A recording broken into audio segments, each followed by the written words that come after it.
Hello. हा. हा ताई, करायची सुरुवात. हो. दादा होते ना बऱ्याच वेळचे, ते होते सगळ्यात आधी. हाय ताई, जय जिजाऊ. मी आहे. आहे ना. हा. येस येस जय येस. जय जिजाऊ. जिजाऊ, जय जिजाऊ. जय जिजाऊ ताई. जय हा जिजाऊ. जय जाऊ. सॉरी सर, नाही नाही, काही प्रॉब्लेम नाही. ओके.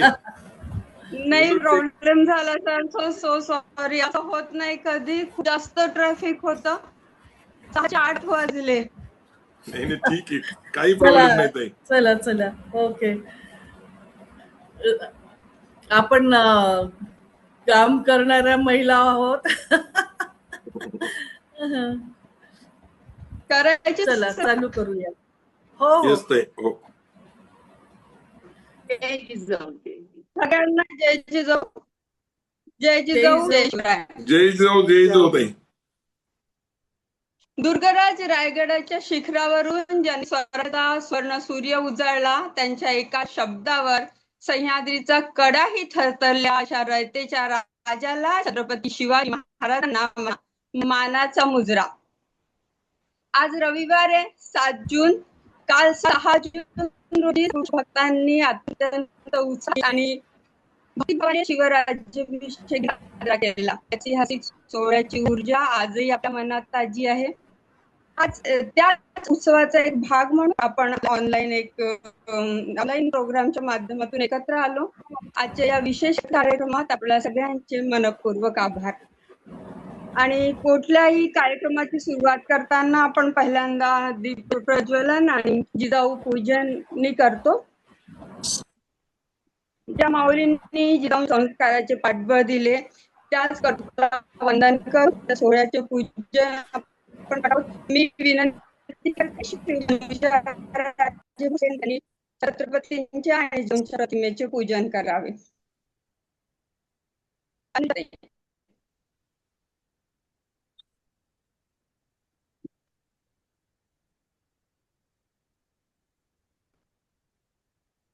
बंद.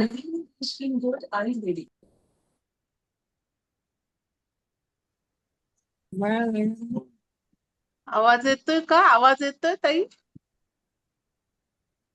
हो, येतोय. अनुजाताई, माझा आवाज येतोय का? हो, मध्ये मध्ये हे होतंय, फक्त कट होतोय मध्ये मध्ये. माझं अच्छा, नेटला प्रॉब्लेम आहे माझ्या. हा, म्हणजे मला मध्येच नाही ऐकू येते, मध्ये ऐकू येते, असं झालंय. पूजनाला सुरुवात करायची ताई. अनुजा.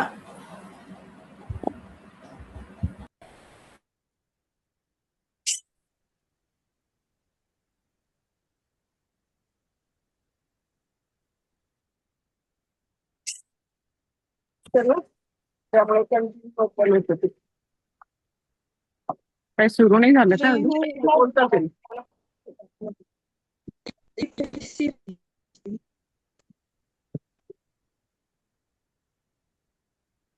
कार्तिक वर एक व्हिडिओ टाकला होता.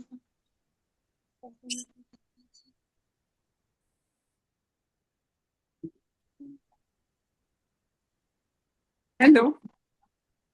आवाज येतोय माई? आवाज येतोय का? जय जिजाऊ माई. हा, जय जिजाऊ. करुणाच्या ह्याच्यावरून मी जॉईन झाली. अच्छा, ओके ओके. हा हा, दिसलं दिसलं. हा, तुमचं व्हिडिओ ऑन करा माई. व्हिडिओ ऑन करा थोडा वेळ, म्हणजे मग. आणि जिजाऊ वंदना संपली की व्हिडिओ क्लोज करूया मग. हा, चालते ना व्हिडिओ? एक मिनिट. नाही, हा ते करा. जाऊ दे, आपण बाहेर आहे. एक मिनिट. कसा चेहरा दिसेल? हा.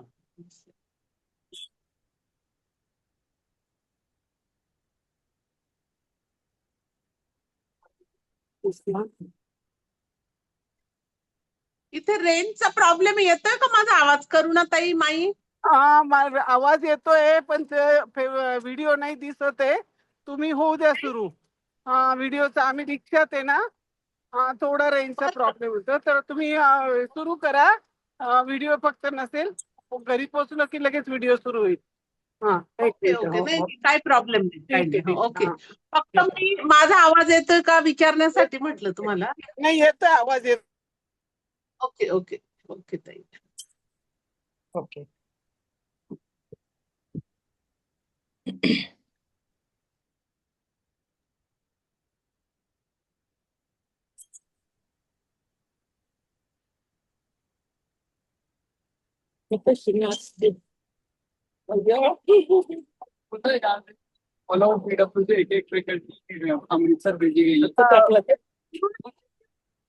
करुणाताई म्यूट करा, आवाज येतोय.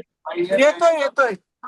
नाही नाही, तुमचं म्यूट करा, तुमचा रिक्षातला आवाज येतोय. एक मिनिट असं वाटतं मला. माझे मांडलाय का, झालाय का?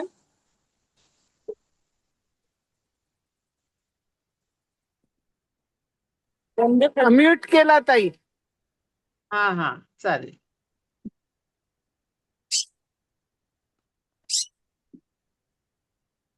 ताई वंदनेला सुरुवात करत आहे ना? हा, वंदनेला सुरुवात करा. ओके. Okay okay. जय जिजाऊ सर्वांना. जय जिजाऊ. माऊली गे तुला वंदना आहे. जिजा माऊली गे तुला वंदना आहे. तुझ्या प्रेरणेने दिशा मुक्तदा आहे. जिजा माऊली गे तुला वंदना आहे. हयातून मुक्ती मिळाली ज्ञानाला, गुलामी कुणाला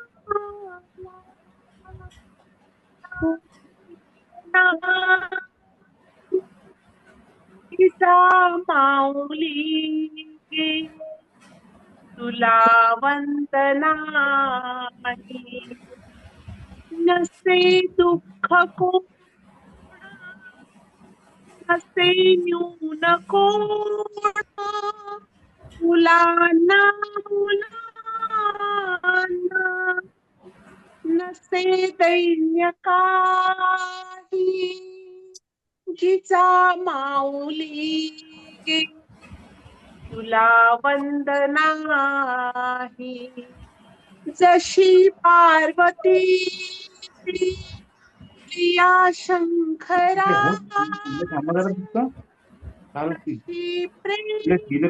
घरात लाईट नाही, काय नाही, काम करतोय झालंय आता.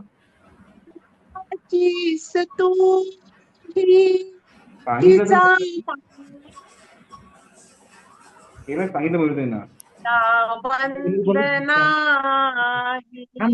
का काढतोय. जसा नवमी भागी बळी पूर्व काळी शिवाजी जनांच्या, तसे चित्त देही जिजा माऊली गे तुला वंदना आहे. तुझ्या संस्कृतीने, तुझ्या जागृतीने प्रकाशात न्हाती मनेही प्रवाही. तुला वंदिताना सुखी अंग खरा धर्म शिवाचाच पाही. खरा धर्म शिवाचाच पाही. जिजा माऊली गे तुला वंदना आहे. जय जय जय जय जिजाऊ, जय जय जय जय जिजाऊ, जय जय जय जय जिजाऊ, जय जय जय जय जिजाऊ. जय जिजाऊ, जय शिवराय. धन्यवाद. जय जिजाऊ, जय शिवराय. धन्यवाद ताई. 6 जून रोजी रायगडावर जो अभिषेक झाला त्याने एका राज्याची स्थापना केली नाही, तर हजारो वर्षाच्या गुलामगिरीच्या साखळ्या तोडल्या आहे. हा अभिषेक आपल्यासाठी एक ऊर्जा स्रोत आहे. या आजच्या सोहळ्याचा उद्देश आणि पार्श्वभूमी मांडण्यासाठी मी शिवमती वंदना घोगरे यांना विनंती करते की त्यांनी आपले प्रास्ताविक मांडावे. वंदनाताई. शारदाताई जाधव प्रस्तावना करणार आहे. अच्छा, शारदाताई हो. प्रास्ताविक म्हणतील, मी अशी त्यांना विनंती करते.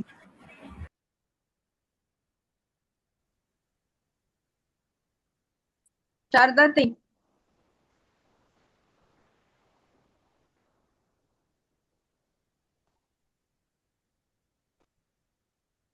शारदाताई, माझा आवाज येतोय का? आवाज येते का तुम्हाला? येतोय येतोय येतोय. हा, आता येतोय. थोडस नेट प्रॉब्लेम. ओके. 6 जून शिवराज्याभिषेक, स्वराज्यांच्या सार्वभौमत्वाचा हा सुवर्णक्षण. आजच्या कार्यक्रमाच्या व आंतरराष्ट्रीय जिजाऊ ब्रिगेडच्या आंतरराष्ट्रीय संस्थापक अध्यक्षा विद्यमान प्राध्यापिका मयुराताई देशमुख, आजच्या कार्यक्रमाचे वक्ते शिवश्री माननीय प्रवीणदादा गायकवाड, महासचिव वनिताताई आरबट, उपाध्यक्ष अनुजा राजे भोसले, शिवमती वंदनाताई घोगरे, कार्याध्यक्षा इंजिनियर सुजाताताई ठुपे, सहकोषाध्यक्षा वैशालीताई वायाळ, प्रसिद्धी प्रमुख व जिजाऊ वॉरियरच्या युट्यूब चॅनेलच्या संचालिका शिवमती संयुक्त देशमुख व उपस्थित सर्व शिवप्रेमी श्रोते हो. ऐकू येते का ते आवाज? आवाज येतोय. येतोय. हा. प्रवीण दादा आणि सर्व श्रोत्यांना मला सांगायला वाटतो की प्राध्यापक मयुराताई देशमुख यांच्या प्रेरणेने सर्व पदाधिकारी आंतरराष्ट्रीय जिजाऊ ब्रिगेडच्या माध्यमातून शिवकार्य 7 समुद्रापलीकडे जगात पोहोचवण्याचे कार्य करत आहे. अल्पावधीतच 5 देशात अभ्यास दौरा झालेला तर पटाया, दुबई व व्हिएतनाम या देशात स्थानिक लोकांच्या उपस्थितीत आंतरराष्ट्रीय जिजाऊ ब्रिगेडचे महाधिवेशन अगदी भव्य दिव्य स्वरूपात संपन्न झालेले आहे. किंबहुना आंतरराष्ट्रीय जिजाऊ ब्रिगेड ही महिला सक्षमीकरण, राष्ट्रमाता विश्ववंदनीय जिजाऊंचे सारखे संस्कार, छत्रपतीचे लोककल्याणकारी विचार संक्रमित करण्याचे कार्य व सस्टेनेबल डेव्हलपमेंटसाठी आंतरराष्ट्रीय जिजाऊ ब्रिगेड अविरत कार्यरत आहे. सर्व पदाधिकाऱ्यांचे योगदानही अतुलनीय आहे. असो, भारतीय इतिहासात काही घटना अशा आहेत की ज्यांचे महत्व केवळ त्या कामापुरते मर्यादितच नाही तर त्या पुढील पिढ्यांना प्रेरणा देत राहतात. अशाच घटनापैकी एक अत्यंत महत्वाची व गौरवशाली घटना म्हणजे छत्रपती शिवाजी महाराजांचा राज्याभिषेक. 6 जून 1674 रोजी रायगडांच्या पवित्र भूमीवर झालेला हा सोहळा हिंदवी स्वराज्याच्या सार्वभौमत्वाची जगासमोर अधिक घोषणा होती. इथे एकच आहे मुलगा आणि आम्ही काही 20 तारखेपर्यंत जाणार आहोत. या ऐतिहासिक प्रसंगाने महाराष्ट्राच्या राजकीय, सामाजिक व सांस्कृतिक इतिहासाला एक नवे वेगळे वळण दिले. अनेक शतकापासून परकीय सत्तेच्या गुलामीत असलेल्या जनतेच्या मनात स्वाभिमान, आत्मविश्वास आणि स्वातंत्र्याची ज्योत प्रज्वलित करणारा आणि संपूर्ण राष्ट्रासाठी अभिमानाचा, प्रेरणेचा आणि राष्ट्रभक्तीचा दिवस मानला जातो. महात्मा ज्योतिबा यांनी रायगडावर छत्रपतीची समाधी शिवजयंती साजरी केली. धन्य ते क्रांतीसूर्य. परत खंडित झालेला शिवराज्याभिषेक सोहळा व्यापक स्वरूपात सुरू करण्याची श्रेय अखिल आणि संभाजीराजे छत्रपती यांना जाते. 2005-06 पासून हा सोहळा लोक उत्सवाच्या रूपात मोठ्या व्यापक प्रमाणावर साजरा करण्यास सुरुवात झाली. लाखो शिवभक्त रायगडावर जातात, तेथील ऊर्जा घेऊन जातात. आम्ही कदाचित 10ला पण जाऊ, 12ला असं ते ठरले. एक क्षण असतो जल्लोष. दुर्गराज रायगडांची चरणी नतमस्तक होण्यासाठी विद्यार्थी विद्यार्थी पराक्रमाला, शौर्याला, दूर केला, स्वराज्यासाठीच्या अतुलनीय योगदानाला विनम्र अभिवादन. आज आपण शिवराज्याभिषेक दिन हा ऑनलाईन पद्धतीने साजरा करत आहोत आणि आजचे शिवश्री प्रवीणदादा गायकवाड यांच्या सखोल अभ्यासातून, प्रगल्भ विचारातून शिवरायांचे साक्षातच आहे. हा महत्वपूर्ण विषयावर त्यांचे मार्गदर्शन होईल. या सर्वांचा आपण सर्वांनी फायदा घ्यावा.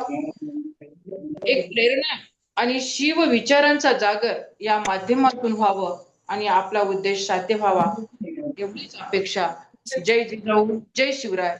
एवढीच मी माझ्या विचाराला पूर्ण विराम देते. जय जिजाऊ. धन्यवाद. मी सगळ्यांना विनंती करते की जे बोलतात आहे त्यांना सगळ्यांनी आपलं म्यूटवर ठेवा. डिस्टर्बन्स होतो. सर्वांनी आपले मोबाईल म्यूट ठेवावे. आवाज येत आहे इकडे.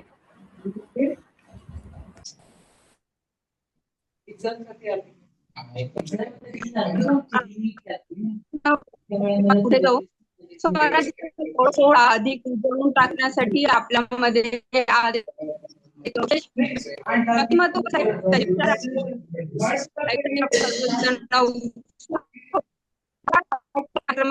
वक्त्यांचा परिचय करून देण्यासाठी मी श्रीमती वैशाली वाघ यांना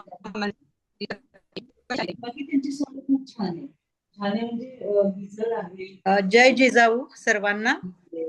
मुलांनी स्वच्छता ठेवायला पाहिजे. गायकवाड त्याची गरज मी थोडक्यात परिचय करून देत आहे. शिवश्री प्रवीणदादा गायकवाड, संभाजी ब्रिगेड, पुणे, ज्यांचे कार्य देशाकडे जाऊन अनेक देशांमध्ये लोकांना रोजगाराच्या संधी अमूल्य कार्य करून आजच्या प्रकाश दाखवून अहद ऑस्ट्रेलिया ते तहत कॅनडा अवघा मुलूक आपला साठी प्रेरणादायी आहे.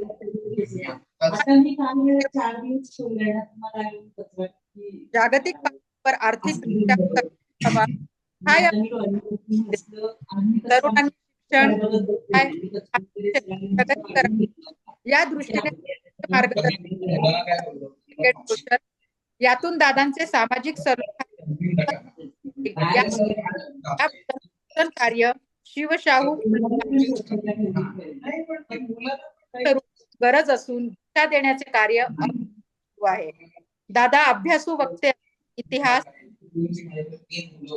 घडामोडींवर ते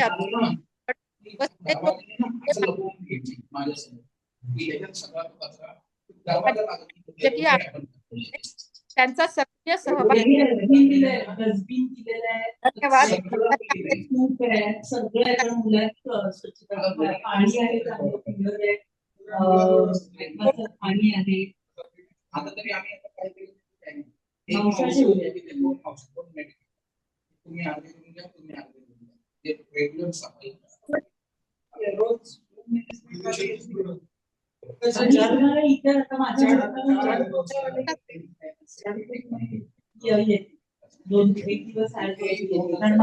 आणि कोणाचा तरी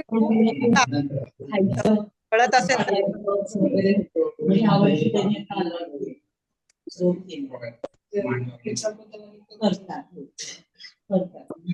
आता त्यांनी रॅट दिलाय. बाकीच्या गोष्टींना तुम्ही बघाल ना तर तुम्हाला गादी सुद्धा तुम्ही गादी उशी त्यांची आहे, पण गादी आहे, रॅक आहे, अडचण काही देणार ना आपण तसं द्यायचं.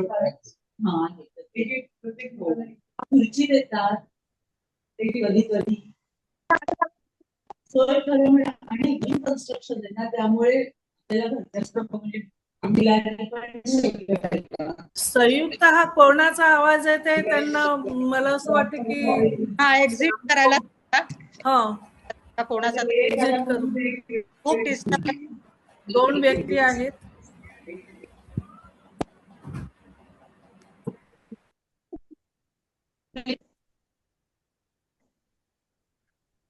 हा, माझा आवाज येतोय का आता? हा, तुमचा येतोय आता.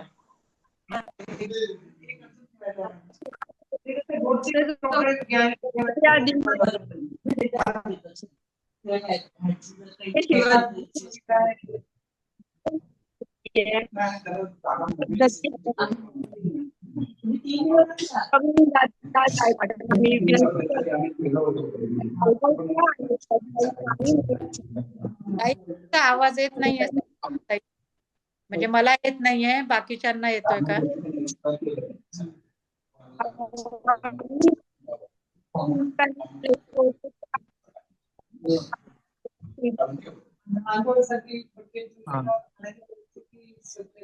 संयुक्त ताई, आवाज फार खरखरतोय.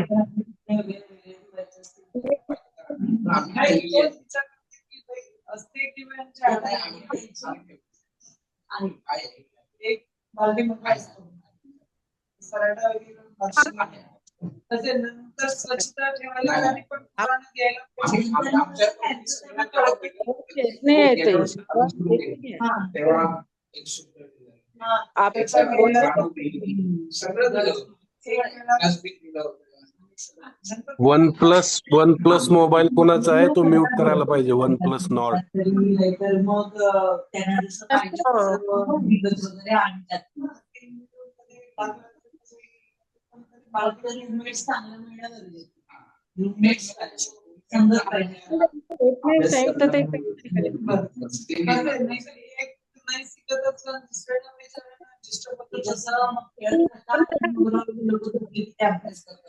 संयुक्त ताई, तुमचा आवाज येत नाहीये मला. म्हणजे मुलांना कळलं पाहिजे आपण काय करायचं. माझा मोबाईल म्यूटच आहे बरं का, मी आता चालू केला. म्यूट चालू आहे माझा पण OnePlus. आवाज दुपारी 3 वाजता, रात्री 11 वाजता काय चाललंय आणि खूप आवाज ट्रान्सपरंट आहे ना, तर त्यामुळे मी गेलेले बघते. मी आज फक्त जे बोलतात, जे बोलणारे त्यांचा फक्त अनम्यूट ठेवा, बाकी सगळ्यांचं म्यूट करून टाका. पोस्ट करू शकतात. नाही, मस्त छान त्यांचं क्लीन आहे. नाही, क्लीन आमचं एक बांध आहे, चाळी लावून पूर्ण फेन्सिंग करून घ्या.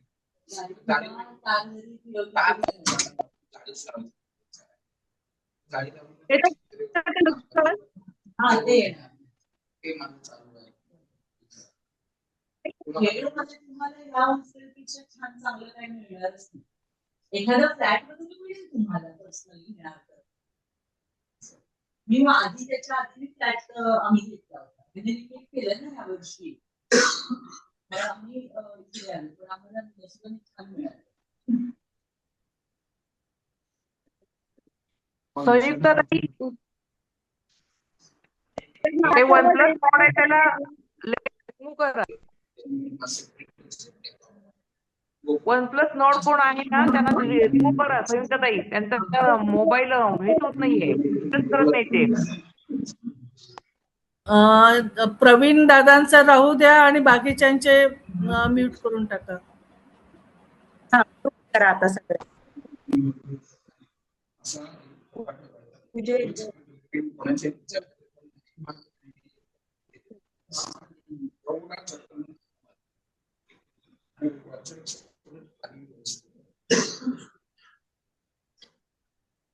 येतोय माझा आवाज.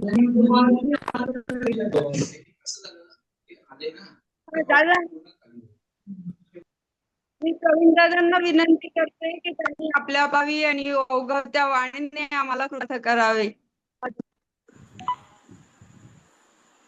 राष्ट्रमाता जिजाऊ छत्रपती शिवाजी महाराज, छत्रपती संभाजी महाराज आज या आंतरराष्ट्रीय जिजाऊ ब्रिगेडच्या वतीने आयोजित केलेल्या शिवराज्याभिषेक ऑनलाईन संवाद म्हणा किंवा एक लेक्चर म्हणा, त्या निमित्ताने मला निमंत्रित केलं. त्यासाठी मी मयुराताई देशमुख आणि त्यांच्या सगळ्या सहकाऱ्यांना त्यांचे आभार मानतो. आणि खर तर मराठा सेवा संघाच्या माध्यमातून जे सामाजिक काम सुरू झालं, मराठा सेवा संघ ही एक सरकारी कर्मचाऱ्यांच्या संघटनेच्या माध्यमातून एक विचार पुढे तयार झाला आणि जिजाऊ ब्रिगेड आणि संभाजी ब्रिगेड आणि इतर 32 कक्षांनी तो विचार पुढे नेला. त्यामध्ये सगळ्यात आनंदाची गोष्ट अशी आहे की जिजाऊ ब्रिगेडनी महाराष्ट्र आणि महाराष्ट्राच्या बाहेर देश आणि आता देशाच्या बाहेर आंतरराष्ट्रीय असं काम सुरू केलंय. त्यासाठी मी मयुरताई देशमुख आणि त्यांची संपूर्ण टीम त्यांचं प्रथम अभिनंदन करतो, कारण त्यांनी जवळपास 4 आंतरराष्ट्रीय अधिवेशनं घेतली. मराठा सेवा संघाची 6 आंतरराष्ट्रीय अधिवेशनं झाली. आणि म्हणून खर तर हे सगळं ऑनलाईन आपण जे आज कार्यक्रम घेतोय त्याचं कारण आपल्या जिजाऊ ब्रिगेडचे, मराठा सेवा संघाचे, संभाजी ब्रिगेडचे लोक आता जगभर पसरलेले आहेत आणि त्यासाठी तुमचं सगळ्यांचं पहिल्यांदा अभिनंदन. काल जो 6 जून शिवराज्याभिषेक दिन झाला, तर त्या निमित्ताने मी 5-6 तारीख रायगडावर होतो. मी मुद्दामून रायगडावर जे एक प्रसिद्ध झालेलं एक पुस्तक घेऊन आलेलं आहे, त्या निमित्ताने तुम्हाला तिथला जो पुतळा आहे त्याचं दर्शन होईल. हा तो पुतळा आहे जो आपण बघतोय. हे शिवराज्याभिषेक समितीने प्रसिद्ध केलेलं हे पुस्तक आहे आणि हे दरवर्षी ते प्रकाशित करतात. आणि हे युवराज संभाजीराजे कोल्हापूर यांच्या मार्गदर्शनाखाली हे काम चालतं. आणि मी हे तुम्हाला मुद्दाम दाखवलं, त्याचे क्षणचित्र पण माझ्याकडे आहेत, आपल्याला दाखवायची याच्यासाठी इच्छा आहे मला की 2 दिवस जवळपास शिवराज्याभिषेक दिनानिमित्त तिथं जवळपास पोलीस काउंट जो आहे तो 6 लाख लोकांचा झालेला आहे. आणि याच्यामध्ये दुबईवरनं अभिजित देशमुख जे आहेत आपले संभाजी ब्रिगेड आणि तिथे एक ते संघटना चालवतात त्याचे प्रतिनिधी आणि त्यांच्या बरोबर काही सहकारी रायगडावर 2 दिवस होते. आणि अभिजित देशमुखांच्या मिसेस ह्या आपल्या दुबईच्या जिजाऊ ब्रिगेडच्या अध्यक्ष आहेत. आणि त्यामुळं ते खूप महत्वाचं आहे की शिवजयंती बरोबर आता शिवराज्याभिषेक सुद्धा जगभर साजरा केला जातो. मी हे मुद्दाम याच्यासाठी सांगतो की काही गोष्टी माहिती असाव्या. दुसरी गोष्ट, या राज्याभिषेकाच्या निमित्ताने आपल्या सगळ्यांना आनंद वाटला पाहिजे की स्वप्नील कांबळे यांनी एक corporate Shivaji, the corporate Shivaji नावाचं पुस्तक प्रसिद्ध केलं. आता ही गोष्ट का असामान्य आहे, तर छत्रपती शिवाजी महाराजांच्या नावाने इंग्रजीमध्ये आंतरराष्ट्रीय दर्जाचं पुस्तक प्रसिद्ध झालंय हे एक. त्यानंतर एक 10वी मध्ये असलेल्या मुलांनी स्वराज्य नावाचं हे पुस्तक प्रसिद्ध केलं. आणि ही जी वैचारिक चळवळ आहे मराठा सेवा संघ, संभाजी ब्रिगेड, जिजाऊ ब्रिगेडची, हे कुठपर्यंत गेलेली आहे तर प्रत्येक कार्यक्रमामध्ये अत्यंत दर्जेदार पुस्तकं प्रसिद्ध केले जातात, चांगले वक्ते मार्गदर्शन करतात. हे मराठा सेवा संघ, जिजाऊ ब्रिगेड आणि संभाजी ब्रिगेडचं यश आहे. आता माझ्याकडे हे जे पुस्तक आहे ते 350व्या शिवराज्याभिषेक दिनानिमित्त अनिल पवार आणि सदानंद मोरे यांनी प्रसिद्ध केलेले हे 600 पानाचं एकमेव शिवराज्याभिषेकावर उपलब्ध असलेलं पुस्तक आहे. आणि या पुस्तकाच्या माध्यमातून खूप सारी राज्याभिषेकाची माहिती मिळते. मी मुद्दाम दाखवलं कारण ऑनलाईन हे दाखवणं शक्य आहे. तर सगळ्यात महत्वाची गोष्ट काय आहे तर शिवराज्याभिषेक किती महत्वाचा, तर मराठा सेवा संघाच्या विचारातनं सगळ्यात पहिल्यांदा वर्ष सुरू होतं ते 12 जानेवारीला जिजाऊ मातांच्या जयंतीच्या निमित्ताने सिंदखेड राजाला एक कार्यक्रम होतो. तो भव्य दिव्य असतो, प्रचंड गर्दी होती. दुसरा कार्यक्रम 19 फेब्रुवारी शिवनेरीला शिवाजी महाराजांच्या जयंती निमित्त होतो. नंतर 14 मेला पुरंदर किल्ला संभाजी महाराजांची जयंती साजरी केली जाते. आणि 6 जूनला आपण शिवराज्याभिषेक दिन साजरा करतो. हे 4ही उत्सव हे मराठा सेवा संघ, संभाजी ब्रिगेड, जिजाऊ ब्रिगेडनी या महाराष्ट्राला दिलेली मोठी देण आहे. कारण तारखेप्रमाणे उत्सव होत नसल्यामुळं तिथी दरवर्षी पुढं मागं व्हायची. आता हा दोंड्याचा महिना चालू आहे, जावईंचं लाड करण्यासाठी हा महिना आपल्याकडे आलेला आहे. तर आपल्या मराठी महिन्याप्रमाणे आपल्याला नेमकं कळत नव्हतं तिथीप्रमाणे हे सगळे सण यायचे, आणि मराठा सेवा संघाने आग्रह केला की हे सगळं आपण तिथीच्या ऐवजी तारखेप्रमाणे केलं पाहिजे, इंग्रजी कॅलेंडर प्रमाणे केलं पाहिजे. आणि म्हणून महत्वाची गोष्ट अशी आहे की आपण सगळेजण हे या निमित्ताने आपण मराठा सेवा संघ, संभाजी ब्रिगेड, जिजाऊ ब्रिगेडनी हे येलेलं यश आहे आणि त्याचे आपण सगळे म्हणजे साक्षीदार आहोत. आता 5 आणि 6 शिवराज्याभिषेक दिनानिमित्त काय काय घडलं, तर तिथं होळीच्या मैदानावर जिथं छत्रपती शिवाजी महाराजांचा सिंहासनावर बसलेला पुतळा आहे त्या ठिकाणी मर्दानी खेळ झाले. ढोल, लेझिम, ताशे याचे अनेक शो झाले तिथं, आणि जवळपास तिथं 8:30-9 वाजेपर्यंत तो कार्यक्रम चालला. आणि शिवाजी महाराजांचा दरबार ज्या ठिकाणी होता त्या ठिकाणी मग शाहिरी रात्र सुरू झाली आणि जवळपास 8-10 शाहिरांनी त्या ठिकाणी तो कार्यक्रम केला. दुसऱ्या दिवशी सकाळपासून 6 वाजल्यापासून तिथं कार्यक्रम सुरू झाले. बरोबर 9 वाजता छत्रपती युवराज संभाजी राजे, त्यांच्या पत्नी संयुगिता राजे आणि त्यांचा मुलगा शहाजी यांचं आगमन झालं, आणि मग तिथं विधिवत असं शिवाजी महाराजांचा राज्याभिषेक झाला. आणि पुढे तो कार्यक्रम त्या पालखीच्या माध्यमातून जगदीश्वरचं मंदिर आणि शिवाजी महाराजांची ज्या ठिकाणी समाधी तिथपर्यंत पालखी जाती आणि हा कार्यक्रमाचा सोहळा संपला. मी जस्ट एक आढावा घेतला.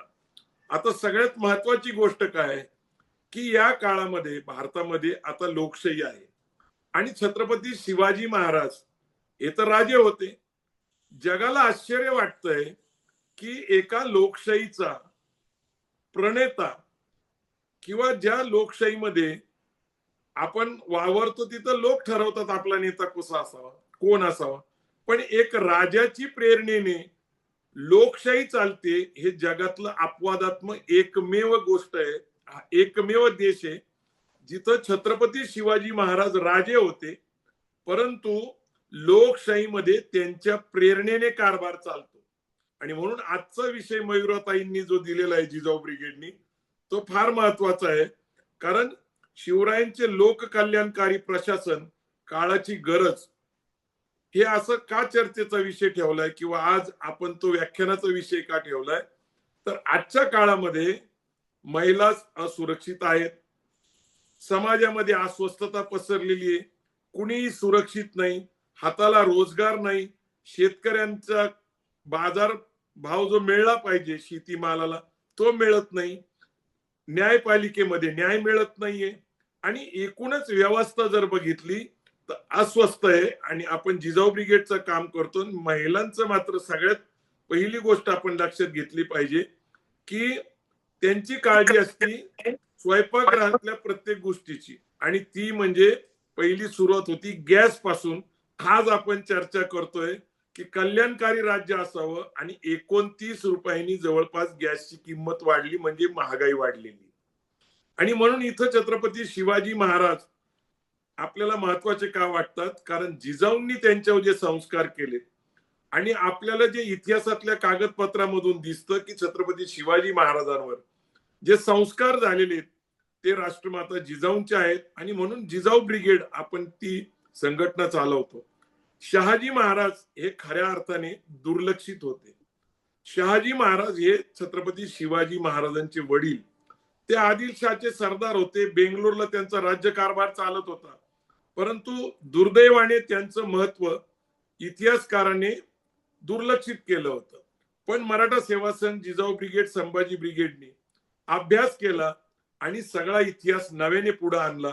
आणि म्हणून शहाजी महाराजांच्या विचाराने, संस्काराने आणि जिजाऊ माता यांच्या संस्काराने, विचाराने 1638 ते 1642 छत्रपती शिवाजी महाराजांचं सगळं शिक्षण हे बेंगलोरला शहाजी महाराजांच्या देखरेखीखाली झालं. आणि तिथं त्यांना सांगितलं गेलं की शेतकऱ्यांना न्याय दिला पाहिजे, सर्वसामान्यांना हक्क आणि अधिकार दिला पाहिजे, महिलांना न्याय दिला पाहिजे. आणि म्हणून त्यांनी त्यांची सून येसूबाईला राज्य कारभार करण्याचा, न्याय निवाडा करण्याचा अधिकार दिला. जिजाऊ सुद्धा न्याय निवाडा करत होते. आणि म्हणून महिलांना त्या काळामध्ये अधिकार देणारे छत्रपती शिवाजी महाराज एक अशी व्यक्ती होती की त्या काळामध्ये ते होत नव्हतं. मी जे आपल्याला शिवराज्याभिषेकाच्या निमित्ताने हे पुस्तक दाखवलं, या पुस्तकाच्या माध्यमातून सदानंद मोरेंनी शिवराज्याभिषेकाबद्दल बोलताना सांगितलं की भारतातील ही एक असामान्य घटना आहे. आता ही असामान्य घटना का आहे हे मी तुम्हाला सांगणार आहे. मी थोडस बेंगलोरला याच्यासाठी गेलो की मधल्या काळामध्ये अनेक गुरु शिक्षक जन्माला आले होते, परंतु मराठा सेवा संघ आणि संभाजी ब्रिगेड, जिजाऊ ब्रिगेडनी वैचारिक आंदोलन चालून पहिलं प्रबोधन केलं आणि खऱ्या अर्थाने शहाजी महाराजांनी जिजाऊंना न्याय दिला. आणि मग आजचा आपला जो विषय आहे राज्य कारभाराचा, छत्रपती शिवाजी महाराजांनी पुण्याच्या लाल महालापासूनच सगळे न्याय निवाडे करणं, न्याय देणं भूमिका घेत आले होते ते. परंतु छत्रपती शिवाजी महाराजांना सर्व मान्यता मिळत नव्हती. त्यांना एक सरदाराचा मुलगा म्हणा किंवा एक कारभारी म्हणा, एवढीच त्यांना मान्यता होती. आणि म्हणून जिजाऊंचं जे स्वप्न होतं की छत्रपती शिवाजी महाराज यांना सर्व मान्यता मिळाली पाहिजे, त्यांच्या हातामध्ये राजधर्म आणि धर्मदंड दोन्हीही हातात त्यांच्या यायला पाहिजे, हे स्वप्न जिजाऊंनी बघितलं होतं. छत्रपती शिवाजी महाराज यांच्या जीवनातले सगळे प्रसंग आपल्याला सगळ्यांना माहित आहे. आणि सगळ्यात महत्वाची गोष्ट आहे जी मी विचार करून सांगतो नेहमी की बाबा छत्रपती शिवाजी महाराजांचा राज्याभिषेक जर समजून घ्यायचा असेल तर तो केवढा मोठा होता, किती भव्य दिव्य होता. तर छत्रपती शिवाजी महाराज हे आपल्या पुरंदरच्या तहानंतर मिर्झा राजे जयसिंग बरोबर जो झाला त्यानंतर ते आग्र्याला गेले होते. आणि आग्र्याला गेल्यानंतर त्यांनी 50वा वाढदिवस औरंगजेबाचा पाहिला होता. आणि त्या पाहिलेल्या वाढदिवसाच्या निमित्ताने त्यांनी त्यांचा सगळा लवाजमा, मानपान, सरदार, राजे, राजवाडे सगळे बघितले होते. आणि मयुरासनावर बसलेला, मयुरासन होतं औरंगजेबचं, आग्र्याला त्यांचा 50वा वाढदिवस झाला, तो सगळं चित्र त्यांच्या डोळ्यासमोर होतं, ती भव्य दिव्यता आणि वगैरे.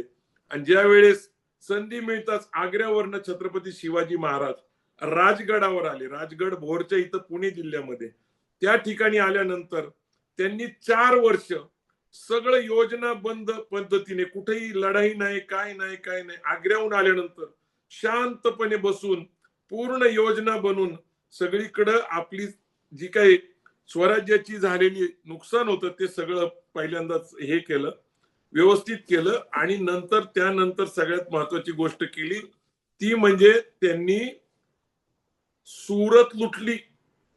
किती लोकांना माहिती की शिवाजी महाराजांनी दुसऱ्यांदा सुरत लुटली आणि ती लूट आणली, त्याचं कारण मिर्झा राजे जयसिंग यांनी छत्रपती शिवाजी महाराजांच्या तहाच्या निमित्ताने, पुरंदरच्या तहाच्या निमित्ताने 4 लाख होन, 28 किल्ले आणि स्वराज्याचं जे आर्थिक नुकसान केलं होतं ते भरून काढायला सुरत लुटली. आणि सुरतेवरून आणलेल्या लुटेनंतर त्यांनी दक्षिण दिग्विजय केला. आणि त्यानंतर छत्रपती शिवाजी महाराजांनी आपल्या स्वराज्याची राजधानी रायगड केला. पूर्वी राजगड होता, नंतर त्यांनी रायगड केली. रायगड याची पूर्ण बांधणी केली आणि रायगडावर छत्रपती शिवाजी महाराजांनी स्वतःचा जो राज्याभिषेक केला. 32 मनाच्या सिंहासनावर छत्रपती शिवाजी महाराज विराजमान झाले होते. सिंहासन हे महत्वाचा शब्द आहे. दोन्ही बाजूला सिंह आहेत आणि औरंगजेबाचा मयुरासन आहे. आणि म्हणून आपलं जे काही वैभव आहे ते आपल्याला सगळ्यांना माहिती असलं पाहिजे. आणि औरंगजेबाचा बघितलेला 50वा वाढदिवसापेक्षा अत्यंत भव्य, दिव्य आणि दिमाख्यामध्ये स्वराज्याची स्थापना करत असताना, स्वतःचा राज्याभिषेक करत असताना, अर्थात ती इच्छा जिजाऊंची होती, तो कार्यक्रम इतका सुंदर होता. आणि याचं संपूर्ण वर्णन एका इंग्रजी अधिकारी अँड्री ऑक्झिंडर, जो मुंबईचा गव्हर्नर होता, आपण जे सगळे आता मयुराताई बसले त्याच्या माग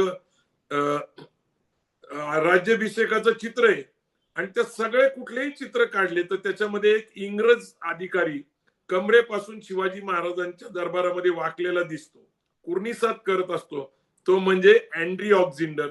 कारण आपल्याला राज्याभिषेकाची ऑथेंटिक माहिती, कसं कसं घडला राज्याभिषेक, काय काय घडत होतं, ते सगळं अँड्री ऑक्झिंडरनी लिहून ठेवलेले. नंतर सभासद बखरीमध्ये त्याच्या नोंदी आलेल्या आहेत. पण फारशा लोकांना माहित नाहीये की राज्याभिषेका संबंधामध्ये अत्यंत कौतुकाने शहाजी महाराजांपासून शिवाजी महाराज जिजाऊंचं सगळं वर्णन करत या राज्याभिषेकाबद्दल बुधभूषण पुस्तकामध्ये संभाजी राजेंनी एकदम चांगल्या संस्कृत ओव्या रचलेल्या आहेत. आणि त्यातून खऱ्या अर्थाने शहाजी महाराज, जिजाऊ आणि मग शिवाजी महाराज कसे छत्रपती झाले याचं वर्णन केलेले खूप लोकांना हे माहित नाहीये. आपण पुण्यामध्ये काही दिवसापूर्वी एक आनंद उत्सव साजरा केला आणि तो आनंद उत्सव याच्यासाठी केला की आजपर्यंत महाराष्ट्रामध्ये तुम्ही संभाजी महाराजांना एक तलवार घेऊन उभे असलेले संभाजी महाराजांनी पायाखाली एका सिंहाला दाबलेला असे चित्र बघितले. अत्यंत आक्रमक संभाजी महाराज, त्याचा आपल्याला आदरच आहे. तुम्ही कुठेही गेला तर पुतळा तसाच असतो, किंवा आता नव्याने काही ठिकाणी संभाजी महाराज वाघाचा जबडा फाडताना काही चित्र, काही पुतळे पाहायला मिळतात. पण मराठा सेवा संघाने जी विचारसरणी दिली त्या विचारसरणीतनं बुधभूषण या ग्रंथाचं पुनर्लेखन झालं. ताकवले सरांनी ते केलं, मोळक कुटुंबाने ते संकलित केलं आणि ते प्रसिद्ध केलं जिजाई प्रकाशन. हे मी का सांगतो, कारण त्या बुधभूषण नंतर आज पुण्यामध्ये असा संभाजी महाराजांचा ऐतिहासिक पुतळा हा संभाजी पार्क मध्ये बसवलाय आणि खूप मोठा भव्य दिव्य, आणि तिथं 10 जे श्लोक आहेत बुधभूषण मधल्या किंवा ओव्या म्हणू शकता त्या तिथं लावलेल्या आहेत. संस्कृत पासून मराठीचं त्याचं विश्लेषण, हे यश आहे आपलं.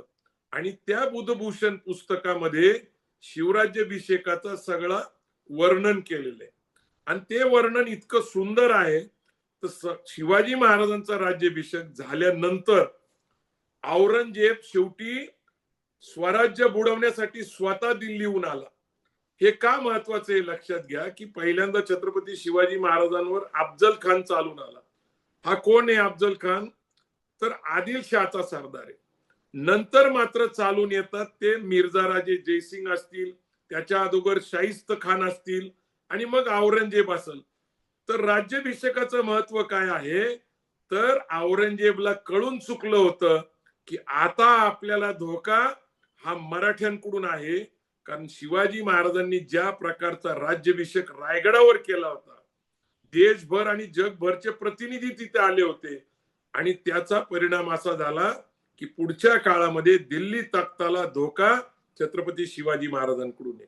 कारण त्यांनी असं सांगितलंच होतं. शिवाजी महाराजांनी 6 जून 1674 ला राज्याभिषेकाच्या वेळेस सांगितलं की माझं राज्य केवढं असेल, स्वराज्य केवढं असेल, तर अहद तंजावर तहद पेशावर अवघा मुलूक आपला.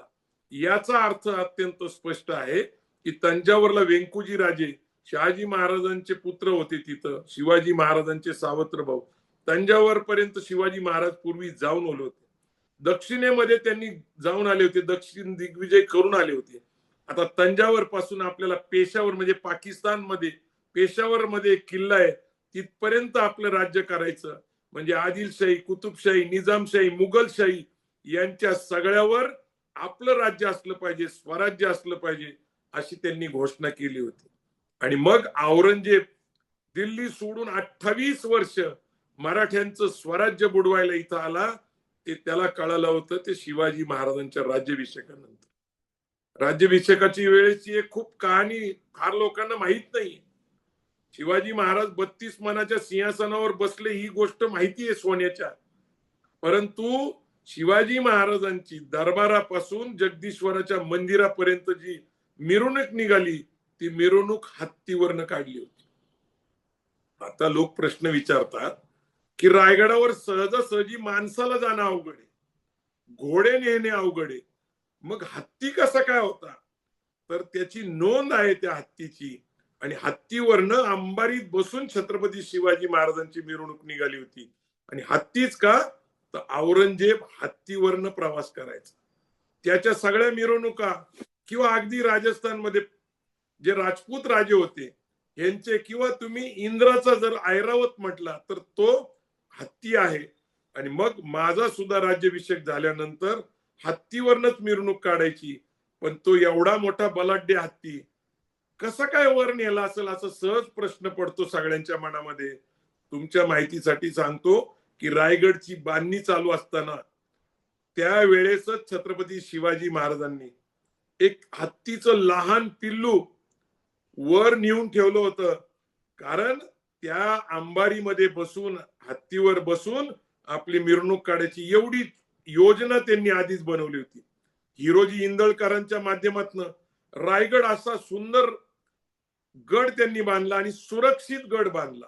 हिरकणीचा बुरुज आपल्याला माहिती, हिरकणीचा अपवाद सोडला तर रायगडावर जाणं आणि उतरणं अवघड होतं. हे मी तुम्हाला का सांगतो, तर इथं हिरकणी महत्वाची आहे. तर हिरकणीला ज्यावेळेस तिने आपल्या बाळाच्या ओढीने रायगडावरनं ती खाली उतरली, त्या बुरुजावरनं, त्या टोकावरनं, तर तिला बोलून तिला दंड किंवा शिक्षा करण्यापेक्षा तिला विचारलं नेमकं तू का गेली, तर बाळाच्या ओढीने ती गेली होती. तिचा सन्मान केला. एका स्त्रीचा छत्रपती शिवाजी महाराजांनी सन्मान केला. आपल्याला माहिती आहे की राज्याभिषेकानंतर शिवाजी महाराजांना न्यायदंड मिळाला, धर्मदंड मिळाला. आणि छत्रपती शिवाजी महाराजांनी जी पत्र लिहिली त्याच्यामध्ये शेतकऱ्याच्या देठाला सुद्धा धक्का लावू नये म्हणून आपल्या सैन्याला सांगितलं. स्त्रियांचा मान सन्मान केला पाहिजे.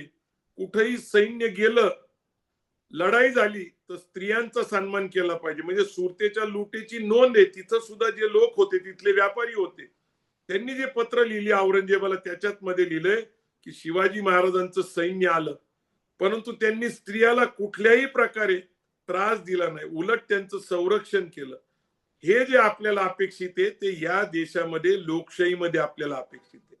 सध्याची काय परिस्थिती आहे, आपण रोज बातम्या बघतो, टीव्ही असेल, पेपर असेल, महिला असुरक्षित आहे, तरुण बेरोजगार आहे, शेतकऱ्यांना न्याय मिळत नाही आणि अशा प्रकारची व्यवस्था अस्वस्थ झालेली आहे.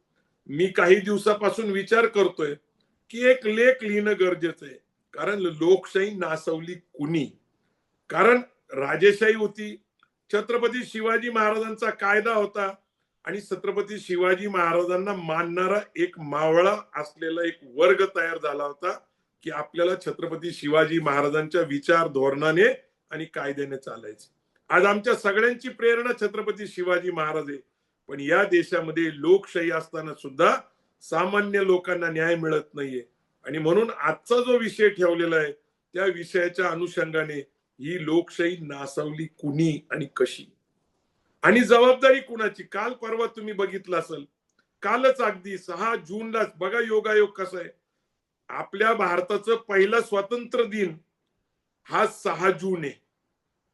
15 ऑगस्ट 1947 ला आपल्याला ब्रिटिशांकडून स्वातंत्र्य मिळालं आणि 6 जूनला मोगली सत्ता जी आहे त्याच्यातनं पहिल्यांदा शिवाजी महाराजांनी स्वराज्याचा झेंडा फडकवला रायगडावर आणि आपलं स्वराज्य स्थापन केलं.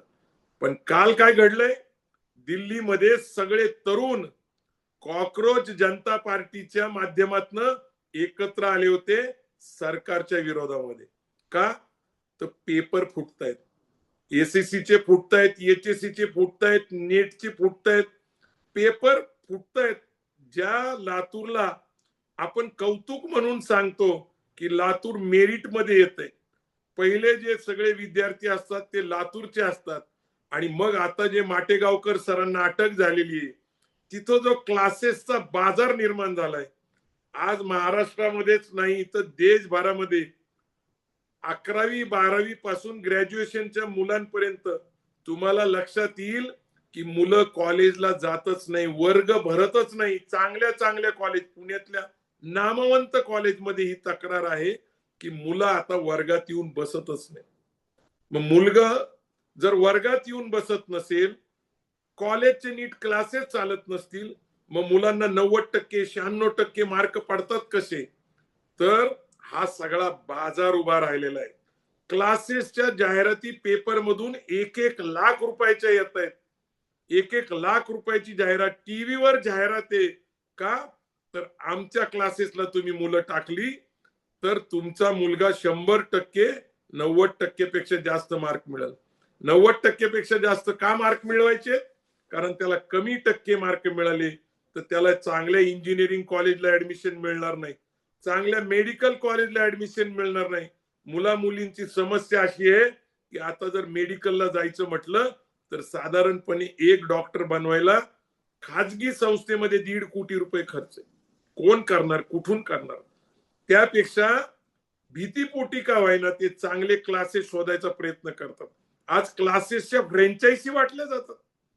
ज्यांच्या नावाने क्लासेस चालतात ते वेगळ्या ठिकाणी असतात आणि ते पेड टीचर जमवतात, अभ्यासक्रम बनवतात आणि मग शेवटी आता परवा दिवशी लातूरला कळालं की पेपर फुटीचं जे रॅकेट आहे ते सगळ्या क्लासवाल्यांचं आहे.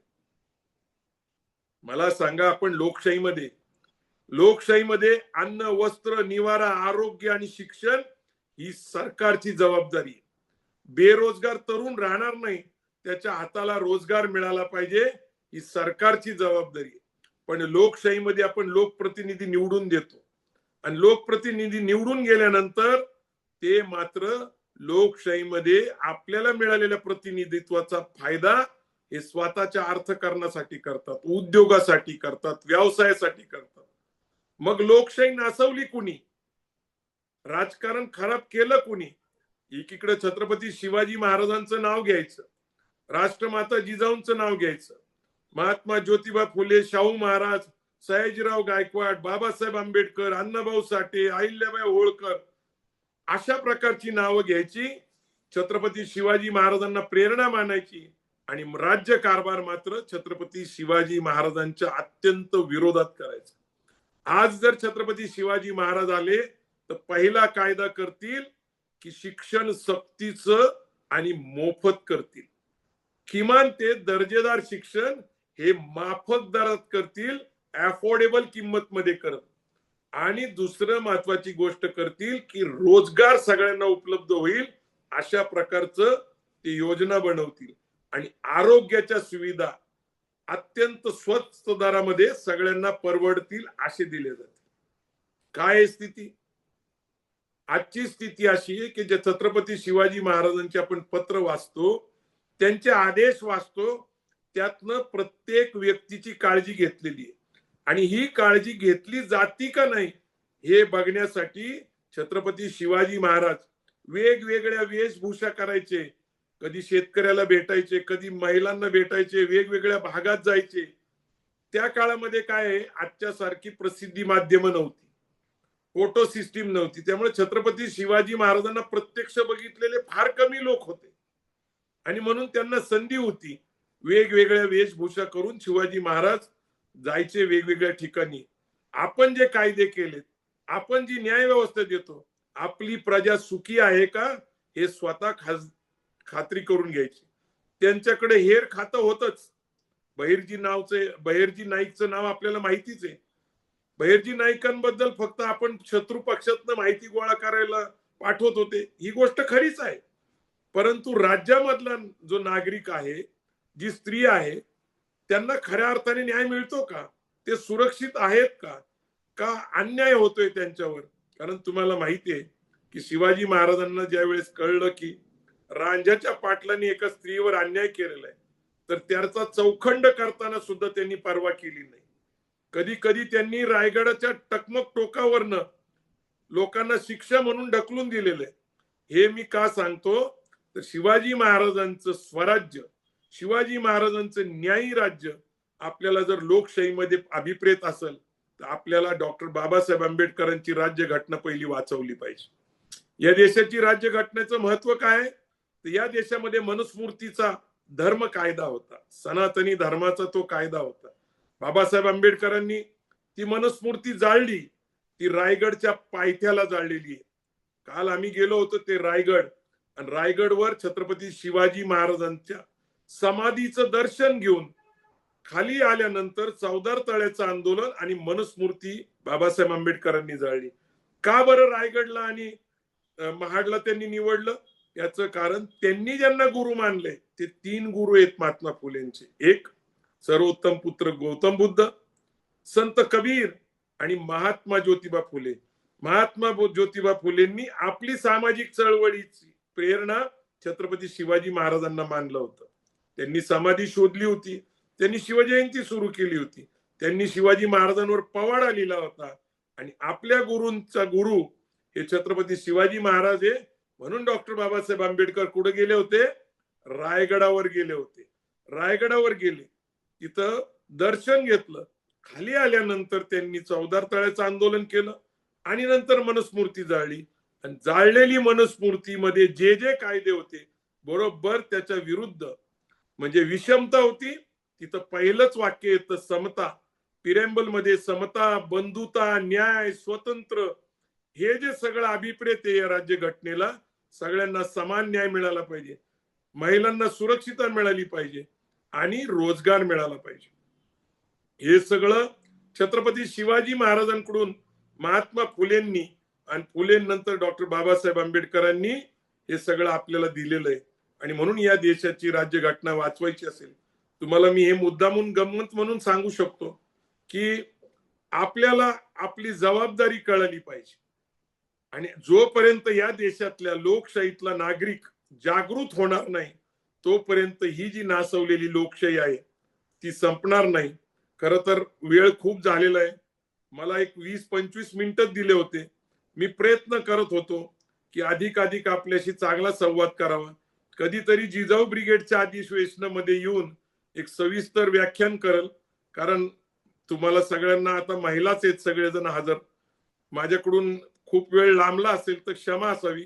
पण छत्रपती शिवाजी महाराजांचं स्वराज्य, त्यांचं न्यायी राज्य या भारतामध्ये जर आपल्याला निर्माण करायचं असेल तर प्रत्येक नागरिकांनी आपली जबाबदारी ओळखली पाहिजे आणि ही नासवलेली जी लोकशाही आहे ती परत सदृढ केली पाहिजे, समृद्ध केली पाहिजे.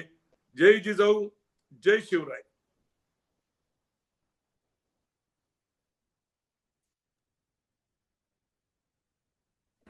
दादा जय जिजाऊ. जास्त वेळ झाला का?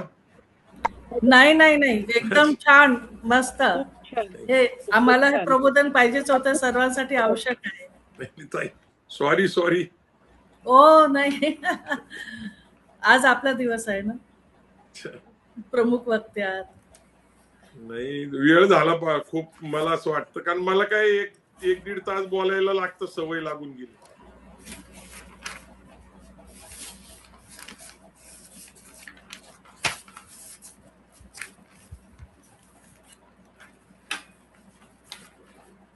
आता पुढचं तुमच्याकडं माझं बोलणं झालेलं आहे. हो,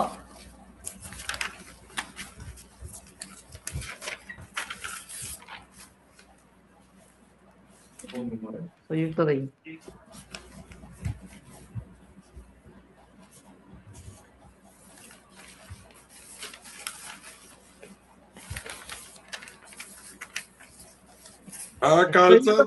संयुक्त ताई मयुरताईंना आमंत्रित करा अध्यक्ष या भाषणासाठी.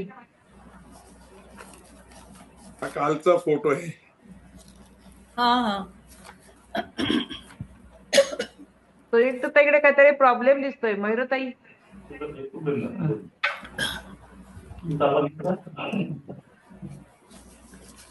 राष्ट्रमाता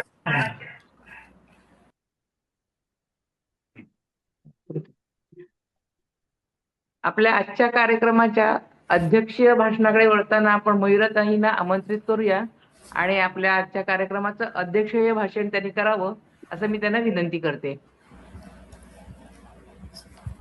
सर्वांना जय जिजाऊ. 6 जून 1674 हा एक सुवर्ण क्षण शिवराज्याभिषेक दिनाचा. हे सर्वांना, आपल्या भारतीयांना खरोखर अभिमानाची गोष्ट आहे. मी सर्वप्रथम सर्वांचं या निमित्ताने, शिवराज्याभिषेक दिनाच्या निमित्ताने अभिनंदन करते. राष्ट्रमाता जिजाऊ साहेब छत्रपती शिवाजी महाराज यांना माझा मानाचा त्रिवार मुजरा. माझ्या पदाधिकारी आंतरराष्ट्रीय देश विदेशातून जे सर्व माझे पदाधिकारी उपस्थित आहे, सर्व शिवप्रेमी उपस्थित आहे, त्यांना माझा जय जिजाऊ. आणि आजचे प्रमुख वक्ते प्रवीण दादा गायकवाड, अहद ऑस्ट्रेलिया ते तहत कॅनडा असं त्यांचं कार्य. खरोखर आज आपल्याला खूप चांगले मोठे वक्ते लाभलेले आहेत आणि दादांचं कार्य फक्त भारतापुरतंच मर्यादित नाही तर देश विदेशात आहे. आणि आज आपण म्हणतो की आरक्षण, पण दादांनी हे ठरवलं की आरक्षणाची वाट न पाहता तरुण मुलांना, बेरोजगार मुलांना शैक्षणिक मार्गदर्शन कसं करायचं, उद्योग क्षेत्रामध्ये मार्गदर्शन कसं करायचं आणि विदेशामध्ये जाऊन आपला इथला तरुण पुढे आर्थिकदृष्ट्या कसा सबल आणि सक्षम होईल हे कसं बघायचं, ह्या दृष्टीने सतत प्रवीण दादांचं कार्य चालू असतं आणि हे सर्वांनी अनुभवलेलं आहे. धन्यवाद दादा, खरोखरच आपल्या कार्याला आमचा मानाचा मुजरा म्हणता येईल. खरोखर मोठं कार्य आहे आपलं. आम्ही दुबईला जेव्हा गेलो तेव्हा आपली सतत सर्वांनी आठवण काढलेली, अभिजित वगैरे सर्व टीमनी, राजेश पाटील वगैरे. तर कारण आपण तिथे जाऊन कार्यक्रम घेतलेला होता, त्यांनी इन्व्हाइट केलेलं होतं. तर आम्हालाही नेहमी असं वाटतं की सहकार्य आपलं लाभलं पाहिजे. देश विदेशात आपल्याला जास्तीत जास्त कार्य करायचं आहे. तर आपण आज बघतोय की शिवराज्याभिषेक दिन हा काल जरी झाला तरी आज आपण ऑनलाईन घेत आहोत, कारण बरेच लोक व्यस्त होते. आणि रविवार म्हटलं की आंतरराष्ट्रीय जिजाऊ ब्रिगेडचे आमचे जे पदाधिकारी असतात त्यांना सुटीचा दिवस असतो आणि तो दिवस बघून आपल्याला हा कार्यक्रम घ्यावा लागतो. आणि रात्रीचे 8 वाजता यासाठी ठेवलेला आहे कारण अमेरिकेला यावेळेस आता नुकतीच सकाळ झालेली आहे. आणि आता भारतामध्ये अशी परिस्थिती आहे की सर्वीकडे वातावरण पावसाळी आहे. बऱ्याच ठिकाणी लाईन गेलेली आहे, नेटचाही थोडा प्रॉब्लेम आहे. परंतु आपली आंतरराष्ट्रीय जिजाऊ ब्रिगेड थांबत नाही, ती सतत कार्यरत असते. म्हणजे कुठल्याही परिस्थितीमध्ये ती समोर जाण्याचा प्रयत्न करते. आणि आज आपली आंतरराष्ट्रीय जिजाऊ ब्रिगेड 22 देशांमध्ये कार्यरत आहे. 5 देशांमध्ये अभ्यास दौरे झाले. त्याचप्रमाणे 3 देशांमध्ये आपल्या आंतरराष्ट्रीय जिजाऊ ब्रिगेडचं महाअधिवेशन झालं.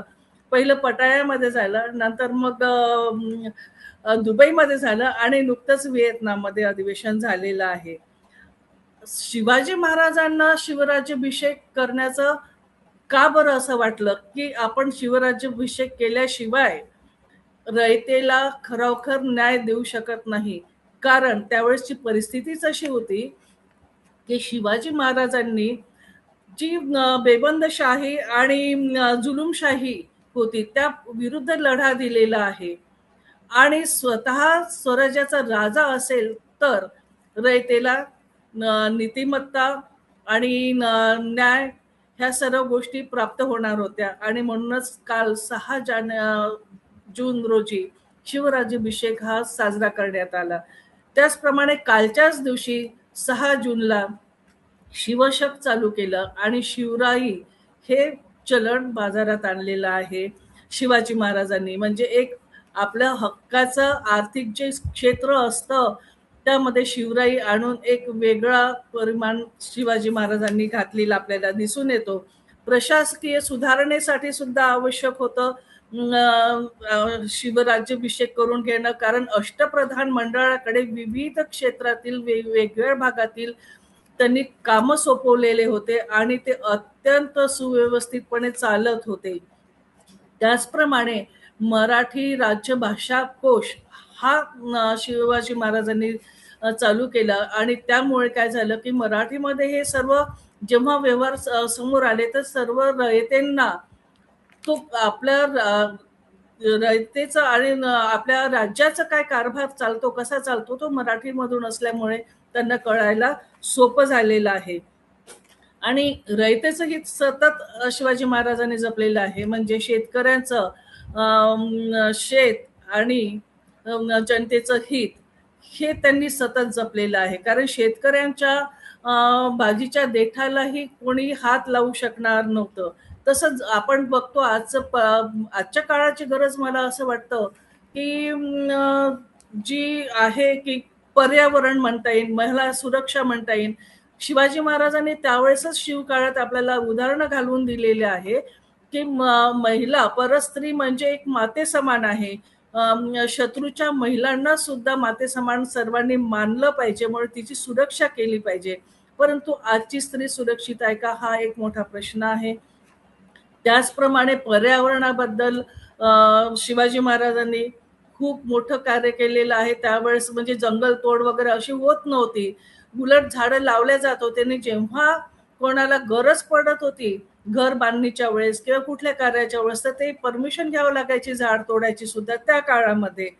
आणि किल्ल्याच्या अवतीभोवती घनदाट जंगल असल्यामुळे काय झालं, किल्ल्याची सुद्धा सुरक्षा होत होती. परंतु आज आपण बघतो आहे की जंगल तोड सर्वीकडे होत आहे. शेकडो एकर जंगल आज नष्ट होत आहे. आपण म्हणतो की पर्यावरण बिघडलेलं आहे, खूप गरमी वाढलेली आहे. यावेळेला आपण बघतो आहे सर्वीकडेच खूप जास्त उन्हाचा पारा वाढलेला आहे. अजूनही आपण आपण एसी मध्ये आहोत, पण आपला शेतकरी कुठे आहे?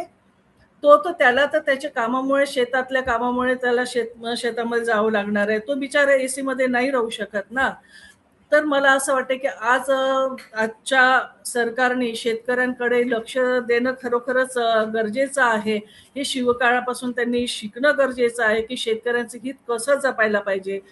तसं सर्वधर्म समभाव जो होता शिवाजी महाराजांचा, जे निष्ठेने कार्य करणारे होते, जे खरोखरच कार्य करायचे, त्यांची जी गुणवत्ता होती त्यानुसार शिवाजी महाराजांनी त्यांना पद दिलेली आहे, पदव्या दिलेल्या आहे, हे आपण बघतो आहे. पण आज आपण मला असं खंत वाटतं की काळाची आज गरज काय आहे, तर महिला सुरक्षा, महिला सन्मान, आणि दुसरी गोष्ट म्हणजे पर्यावरण. ही जास्त गोष्ट महत्वाची मला आजच्या काळात वाटते, कारण ही काळाची गरज आहे. आज बघा, नॅशनल क्राईमच्या रेकॉर्ड्स नुसार आपल्याला ह्या अहवालानुसार भारतात वर्षाला महिलांवरील अत्याचाराचे प्रमाण 4,48,000हून अधिक गुन्हे वर्षाला आहे. दिवसाला 1,200 हे गुन्हे आहे, आणि दर तासाला आपण पाहतो तर 51 तक्रारी. पण ह्या मी म्हणते की ह्या ज्या तक्रारी आहे, जे अन्याय अत्याचार होत आहे, तर हे फक्त आपल्याला रेकॉर्डवर आलेले आहे. पण असे अनेक गुन्हे असतील की जे रेकॉर्डवरच येत नाही, किंवा तिथपर्यंत महिला किंवा मुली पोहोचत नाही. परंतु मला हेही प्रकर्षाने सांगावंसं वाटेल की आजची महिला 10 मुलीतल्या 2 महिला तरी पोलीस स्टेशन मध्ये आता पोहोचायला लागलेल्या आहे, आणि स्वतःच्या अन्यायाला, अत्याचाराला वाचा फोडायला लागलेल्या आहे. आपण बघतो आहे आज खरोखरच महिलांची स्थिती खूप वाईट परिस्थिती झालेली आहे, सुरक्षित नाही आहेत महिला. आपण 1 वर्षापूर्वी बघतोय मणिपूरमध्ये काय झालेलं होतं, आणि आपलं सरकार तिथे पोहोचलेलं होतं का? नाही. महिलांची नग्न धिंड काढण्यात आलेली होती, त्यावर वाच्यता नाही. मग नंतर कुठेतरी कोणी आपले सरकार पोहोचतं, त्याला काही अर्थ नाही आहे. फक्त तुम्ही राजकारणापुरतं काय होतं की शिवाजी महाराजांचं नाव घेतलं जातं. पण स्थिती ही खरोखर आता गंभीर बनत चालली. आपण आता सांगितलं की 6 जून हा राज्याभिषेक, म्हणजे कालच्या दिवशी स्वराज्याचा भगवा फडकला होता. पण आपण हेही सांगितलं दादा की कालच्याच दिवशी 6 जूनच्या दिवशी देशाच्या राजधानीमध्ये कॉक्रोच जनता पार्टी रस्त्यावर उतरली. कारण काय, तर त्या जी मुलं आहेत त्यांच्या शिक्षणावर, जे खरोखर हुशार मुलं आहेत आणि गरीब आहे, स्वतःच्या मेहनतीनं समोर जाऊ पाहत आहेत, पण मग हे नीट आहे, वेगवेगळ्या ज्या एक्झाम्स आहेत, ह्यामध्ये कुठेतरी हा घोटाळा होतो, आणि याला आतून कुठेतरी ह्या सपोर्ट असल्याशिवाय एवढे मोठे घोटाळे दाबल्या जात नाही. हा लाखो मुलांवरचा झालेला अन्याय आहे. त्याचप्रमाणे आपण नोकऱ्या पाहतो, आज तरुण पोरांना नोकऱ्या नाही आहेत. तर मग या पोरांनी करावं काय? मला आपली आयडिया ही खूप आवडली की अहत ऑस्ट्रेलिया तर तहत कॅनडा, हे जी संकल्पना सांगितली, पण हे प्रत्येक व्यक्तीपर्यंत पोहोचेल का, यासाठी आता आपल्याला खरोखरच सर्वांनी लक्ष घालण्याची खरंच गरज आहे. आणि मला असं वाटतं की ही जी कॉक्रोच पार्टीचं आपण जे म्हणाले की कुठपर्यंत ते आता समोर जातील, आता येणारा काळ आपल्याला माहिती पडेल की यातूनही अजून काही वेगळं आहे तर आपण दिसेलच आपल्याला. तर दुसरं आहे पर्यावरण. पर्यावरणाचं आता सांगितलं की शेकडो एकर जंगल नष्ट होत आहे. मग रस्ते बांधणी असो किंवा अन्य काही असो. आमच्या अमरावतीमध्ये तर 400 एकर जमीन जंगल तोड होऊन तिथे प्रदीप मिश्रा नावाच्या माणसाला प्रवचन द्यायला बोलवलं. नंतर मग एक मोठी हनुमानाची मूर्ती, म्हणजे हनुमान चालीसा तुम्ही म्हणत बसात, म्हणजे धार्मिकतेच्या नावाखाली तुम्ही मुलांच्याकडे शिक्षणाकडे लक्ष द्या, त्यांच्या नोकऱ्यांकडे लक्ष द्या, असं मला असं वाटतं. फक्त डोक्यात आणि राजकारणात तुम्ही शिवाजी महाराज नका आणू. इतिहासात वाचला म्हणजे तुम्ही शिवाजी महाराज समजले असं नाही, पण ते जगण्याची आज खरोखर आवश्यकता आहे. शिवाजी महाराजांचे विचार जगण्याची आवश्यकता आहे तरुण पोरांपर्यंत, मला असं वाटतं. त्याचप्रमाणे आपण म्हणतो की स्वराज्याचं खरोखर रक्षण करता सह्याद्री होता, बरोबर ना. सह्याद्रीच्या कुशीत आपलं स्वराज्य बसलेलं आणि स्वराज्याचं खूप मोठं म्हणजे एक मला असं वाटतं की सह्याद्रीमुळे आपण खूप मोठं पराक्रम मध्ये विजयी झालेलो आहोत. पण आज सह्याद्री सुद्धा धोक्यात आहे, कारण पंप स्टोरेज प्रोजेक्ट हे जे आहे आता नवीन आलेलं कागदोपत्री फक्त 23 आहे. आणि परवाच मुख्यमंत्र्यांनी सांगितलं की 69 असे प्रोजेक्ट होणार आहेत. आणि कशासाठी, तर विद्युत निर्मितीसाठी. परंतु हे होणार आहे सह्याद्रीच्या कुशीमध्ये. तिथे डोंगर मध्ये जे आहे ते तिथे ब्लास्ट होतील. तिथले जे शेतकरी आहेत त्यांच्या जमिनी जातील.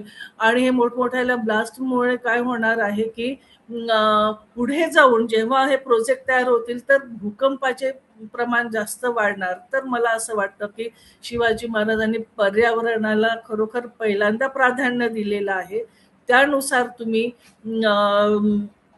पर्यावरणाला लक्षात घेऊन आणि ह्या सर्व गोष्टीच्या सोयी सुविधा लक्षात घेऊनच तुम्ही अशा काही प्रोजेक्ट आणायला पाहिजे. आणि हे फक्त प्रोजेक्ट कोणाला देतात तर ते 2-4 ज्या कंपन्या असतात त्यांनाच हे मिळालेलं असतं. पण असं नाही व्हायला पाहिजे होतं. ह्याचं खरोखरच एक वेगळं बॅड इम्प्रेशन पडत आहे असं मला असं वाटतं. आणि आता एक प्रश्न अजून मोठा निर्माण झालेला आहे की NCERTच्या पुस्तकामधून आपल्या स्वराज्याच्या, शिवाजी महाराजांच्या स्वराज्याचा नकाशाच गायब करून टाकलेला आहे, तो काढून टाकलेला आहे. म्हणजे तुम्हाला काही इतिहासच नष्ट करायचा आहे का? ही अत्यंत चुकीची गोष्ट आहे असं मला वाटतं. म्हणून आज जर साम्राज्य विस्तार करायचा असेल आणि आपला खरोखर राष्ट्र लोकशाहीच्या मार्गाने न्यायचा असेल, खरंच मला असं वाटतं की शिवशाही शिवकालीन शिवाजी महाराजांचं जे धोरण होतं ते आज आपल्याला पुन्हा अभ्यासण्याची आणि जगण्याची खरोखर आवश्यकता आहे. दादा, आज आपण सांगितलं की रायगडावरती की काही लोक पुस्तकचं प्रकाशन झालं. तर मी अभिनंदन करते की अभिषेक सोहळा पुस्तक प्रकाशन सोहळ्याबद्दल मला खरोखर अभिनंदन करावं असं वाटतं. स्वप्नील कांबळे यांनी लिहिलेलं कॉर्पोरेट शिवाजी आणि स्वराज्य ह्या पुस्तकाचं लिखाण केलं 10वीतील मुलांनी. आणि शिवराज्याभिषेकाबद्दल इत्थंभूत माहिती देणारं सदानंद मोरे यांचं हे पुस्तक. आणि खरोखर ह्या महत्वाच्या ज्या गोष्टी नोंदी आहेत ह्या लोकांपर्यंत पोहोचले पाहिजे. म्हणजे शिवाजी महाराजांचा राज्याभिषेक कशासाठी होता, त्याची कारणं काय आणि येणाऱ्या पिढ्यांसाठी त्याचे काय उदाहरण होते. म्हणजे आज आपण बघतो आहे की देशातच नाही तर जगामध्ये शिवाजी महाराजांना मॅनेजमेंट म्हणून संबोधलं जातं आणि त्यांचं कार्य आपण बघतो आहे आणि त्यांचा सन्मान केला जातो. आणि म्हणूनच आम्ही व्हिएतनाममध्ये हो ची मिन्ह यांनी जेव्हा गनिमी काव्यानुसार तिथे एवढ्या मोठ्या बलाढ्य देशाला अमेरिकेला म्हणजे अगदी 20-22 वर्ष झुलत ठेवलेलं शेवटी व्हिएतनाम जिंकला. तर त्याचं मूळ कारण काय होतं, शिवाजी महाराजांचं गनिमी काव्याचं युद्ध जे होतं, अगदी छोटंसं जो देश आहे तर तो जिंकू शकतो. तर मला असं वाटतं की आज भारतात जी परिस्थिती आहे, आज जी काळाची गरज आहे, तुम्ही पुन्हा पुन्हा ह्या सर्वांनी राजकीय लोकांनी, आपण समाजकार्य करणाऱ्या लोकांनी पुन्हा अभ्यासावा आणि पुन्हा हे आपण शिवकार्य आणि शिवकाळ समोर आणावा असं मला असं वाटतं. मला इथे आमच्या महिलांनी बोलायची संधी दिली त्याबद्दल धन्यवाद. आता परत एकदा सांगेल की तुम्ही शिवाजी महाराज इतिहासामध्ये तुम्ही फक्त न वाचता स्वतः जगा आणि आपल्या भारताला एक स्वाभिमानाने जगामध्ये आपला एक मोठा संदेश जाईल अशा पद्धतीने आपल्या राज्यकर्त्यांनी राहावं आणि आपल्या जनतेने सुद्धा त्याला समोर नेण्याचा प्रयत्न करावा. जय जिजाऊ, जय शिवराय. धन्यवाद ताई. आपण पुढे जाऊ. तेव्हाच पूर्ण होतो जेव्हा त्याच्या सर्वांचा सहभाग होतो. आजच्या या कार्यक्रमात ज्यांनी सहकार्य केले त्या सर्व प्रेक्षक आणि ऑनलाईन उपस्थित असलेल्या सर्वांचे मी आभार मानते. आणि आजच्या या कार्यक्रमाचे गौरव सोहळ्याची सांगता करताना कृतज्ञता व्यक्त करणे ही एक भाग्याची गोष्ट आहे. छत्रपती शिवाजी महाराजांच्या चरणी नतमस्तक होऊन आजच्या कार्यक्रमाचे मुख्य व्याख्याते शिवश्री प्रवीणदादा गायकवाड यांचे मनापासून खूप खूप खूप आभार.